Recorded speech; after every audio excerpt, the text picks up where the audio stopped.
My name is Boyd Varty. I think of myself as an artist of experience.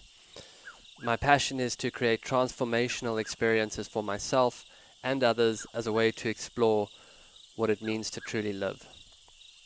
My central exploration is to live on what I would call the track of your life. To me, this is to live courageously towards the discovery of what you are called to and to what life asks of you. So much of how I live has been informed by my passion as an animal tracker. I'm following the trail of my own life and reporting back. This show is a daily broadcast from a treehouse on the Londolozi Game Reserve in the wild eastern part of South Africa. Londolozi is a 14,000 hectare wilderness reserve adjacent to the Kruger National Park. The land is home to lion, leopard, rhino, elephant and buffalo, as well as a variety of other animals. I am your host, Boyd Varty. My goal is to spend 40 days and 40 nights alone in the wilderness to explore the archetype of the mystic in nature and hone my skills as a tracker. These are my daily stories. Day 17. On the Trail of the Wild Man.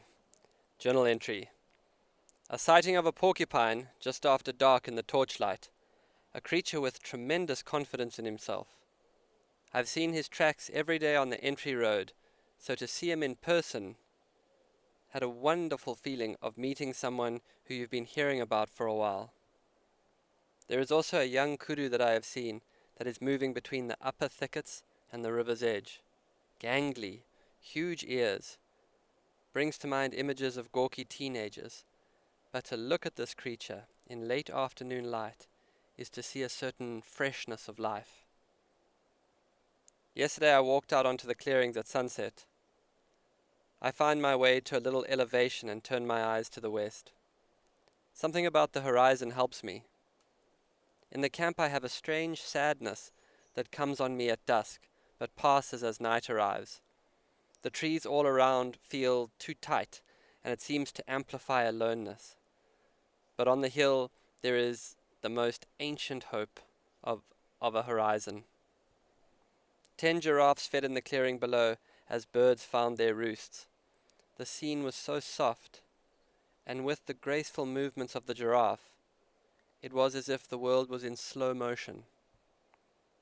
At dusk, a hyena slunk past, looking guilty. I keep thinking about how easy it is to be a man here. Hidden in every activity is the unseen energy of masculinity, yet all held by the feminine abundance of nature. It's like the wild is integrating these two polarities inside of me without any effort. In a day of tracking and fire making, provisioning, fixing, exploring, making safe, alertness, you're not left wondering about being a man. In fact, you find your masculinity expanding into stillness, deep care of the place, a sense of unspoken stewardship between you and nature. Animals talk with body language. The flick of a lion's tail, the tilt of an elephant's head convey mood and a sense and feeling. To be a good tracker, one must be attuned to this kind of energetic language of feeling. Sensitivity here is wildness, to be embraced, not feared. At the same time, sensitivity won't take you all the way. In the face of danger, for example, a lion charge or a moody young elephant bull testing if he can chase you, you will need your access to raw courage. You will need your aggression to stand your ground. You don't have to think about the masculine out here, it just is. I guess that's why nature has always been the natural grounds to get on the tracks of the wild man. Back in my other life, running ceremonial groups with my teacher, I heard the question so often, what does it mean to be a man? What does it mean to be a man? It was often a question, in my opinion, that seemed to be asked out of a profound sense that there was something that had not been attained. Or deeper still, sometimes it was asked out of a deep sense of, is this it? It's a very natural question in a society with no wildness, ceremony, or initiation. It's definitely a question you want to ask if you have a son. My teacher would always say that question is only asked in modern culture, where all our definitions come from the outside of us. It's the way of our culture, to attain from the outside. We seek images and ideals we can inhabit. Society makes us, but what does it make if society is flawed? I have flashes of those images from different times in my life, small masculine evolutions, right down to that first He-Man toy I had, this image of intense physicality and power into the young psyche via a toy. The years during which your father may as well have been a god, good or bad. For me, an image of the single-minded freedom of my uncle. The beautiful girls who make you feel yourself for the first time, deeply in your own gender. Those first fights where you find yourself slinking away from violence, and then that day you realize you're not scared, but rather you want it. The fear and exhilaration of a young warrior making contact on a rugby field. Failure. An idealized I to being successful beyond description, like that will solve everything. For many it's marriage, children. Providing in our culture seems to be the pillar of being a man in modern times. Sacrifice, faith, responsibility. What I've always wondered is why so many men I speak to who have attained all of the above are still asking the question. Clearly these structures will take you to a foundation. There can be no denying that. But they will not take you all the way to yourself without a relationship to your interior life. And I mean fully alive, fully expressed. And it seems that in some ways the domestication of the masculine spirit is an oppression that then breeds oppression. Men in many quadrants are trying to remake being men, because life doesn't do it anymore like it does out here. To me, the remaking of men, or the awakening of the wild man, can't happen without a capacity for making. I realize I'm not looking to images, but rather to people. These are my tracks. People who have relationships with becoming. I have two artist friends who I deeply admire, Simon Bannister and Emily Lamb. True artists. In them I have seen a ferocity of commitment to not only their art, but also to the courage to be and become and live as artists. Few people have the faith to roll the dice like that. It's like a certain kind of wildness is inbuilt into the courage to follow that artistic calling. Their way is not the way of a list of objectives and outcomes, goals and a dashboard to monitor that performance. No, it can't be that way. Because as artists, they are bringing the as yet unimagined into form, including themselves. They first have to imagine the goal before they can set it, refine it, make it, and then become orientated towards iterating it. To me, that's an amazing idea, to not only set goals, but to have to imagine something totally new and then make it your goal. The intensity they bring is not easily recognized in an ever more defined and parametered world. I once saw Simon stare at a wall for a whole day. To the uninformed eye, you would see a paint-strewn artist chilling on the floor, but few people understand the discipline it took to sit still, waiting for what wanted to come through to arrive. To imagine with intention is a lost art form. They are making the space and allowing the days and weeks and discomfort that come with the conversational nature of letting something truly original and new come through you. They work with attention, process, trying and trying again, failing better as you discover your own process, refining. I literally watched Simon iterate for years, from sketches to melted plastic to bronze, working with untold discipline, financial pressure, and no sense of what he was trying to do, but doing it until he did.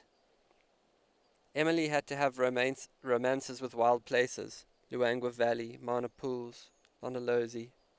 She had to learn how to give her soul away and live without it, until her art gave it back to her in huge, wild, genius oil paintings of wilderness. Now, after years of sitting in that, their work stands alone in its power. The reason I'm interested in this is because this type of creation is between you and the spirit of that making. It's a collaboration between you and something beyond you.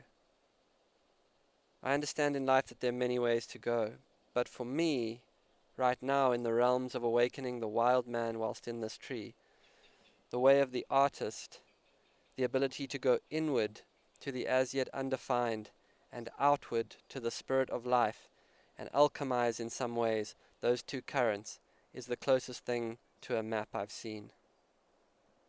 The wild man is finding a voice out here in solitude, with disciplined attention, with the quietude to be honest with my own pain and gifts. Here I can accept myself, including what is brilliant and fractured, and for a while it's simply not about anyone else. Yet none of this makes sense if it's only for me. I don't want to remake the world. I want to remake myself inside of it. Ultimately, the wild man is going to have to become a generative process. One must build a relational field that supports you. Actually imagine what you want. Go beyond models that are offered to take up the mantle to create and play. I mean work that inspires you, people who grow you, service that asks for more of you, life beyond logistics that enlivens you. And I don't believe this is idealism, because it's a huge challenge, a worthy challenge. The men I most admire have built their lives. They made them up. They literally have jobs they made up, and they're successful. How do we awaken the wild man? I guess we start asking for him. We start paying attention. We find out where we're lying. We ask ourselves what we're longing for. We learn to grieve and feel. Find out what we care about and the hills we're actually willing to die on for those things. Maybe learn to dance. Find a worthy challenge. Give up needing to know, but stay in it. Make the frickin' map. For yourself, for others, for your kids, for the world. The wild man is an evolving exploration and process. It's a uniqueness trying to come through. Ultimately, the question, what does it mean to be a man, is probably the wrong question. What does it mean to be myself is closer. To me, this is modern day activism, down in the roots of living. I will leave you with my father. He is at this time in my life one of my closest friends.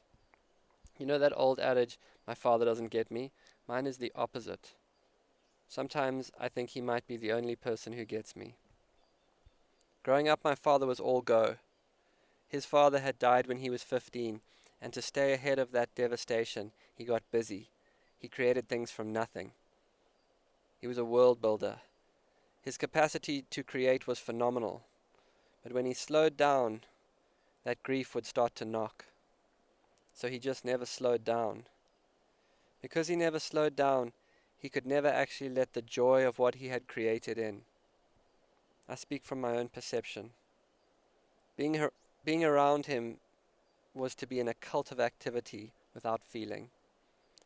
Passion and drive were the two feelings that were allowed, but that was it. Sometimes around him I found myself unconsciously being stubbornly passive to try break through to him. Some 10 years ago my father came to a ceremony with me. He slowed down enough that the teenage grief would finally arrive. With that grief, it was like a sheet of ice gave way to a current of love somewhere in his chest.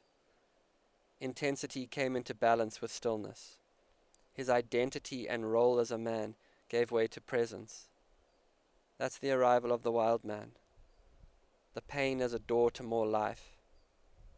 And I got to be with him completely, and he got to be with me, not just in proximity but in heart. And you can scrap wild man and make it wild woman or wild one or anything you like. This is about an awakening of imagination in your own life. This is about freedom from wherever you are to begin. Why not? Find your own way with it. You're already in your great adventure. What do I know? I'm in a tree. Why not? Pure joy. That's worth working for. 4-0 out. This has been another episode of the Track Your Life podcast with Boyd Varty. Follow us on Instagram at Boyd_Varty, Twitter at Boyd Varty. Visit Boyd's website at boydvarty.com or subscribe to this podcast in your favorite podcast player. Please rate and review this podcast so that more people can find and enjoy it.